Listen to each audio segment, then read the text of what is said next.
రే మామా, ఈ ట్విస్ట్ అస్సలు ఎక్స్పెక్ట్ చేయలేదురా.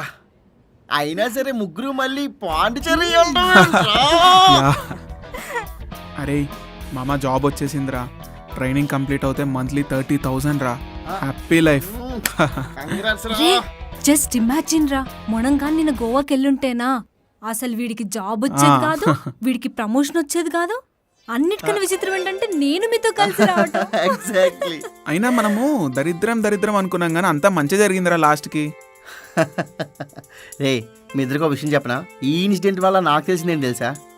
లైఫ్లో మంచి ఉండదు, చెడు ఉండదు. మనకు ఒక నెగిటివ్ జరిగిందంటే ఆ తర్వాత డెఫినెట్గా పాజిటివ్ జరుగుతుంది తెలుసా? సో నెగిటివ్ వచ్చింది కదా అని బాధపడకూడదు, పాజిటివ్ వచ్చింది కదా అని ఆనందపడకూడదు. మనం ఎప్పుడు న్యూట్రల్గానే ఉండాలి. ఏదైనా మంచి జరిగింది మనకి అంతే. మెయిన్ విషయం ఏంటంటే ఇన్ని రోజులు మనం డీ ఫర్ దరిద్రం అనుకున్నామా? కాదు, డీ ఫర్ డెస్టినీ.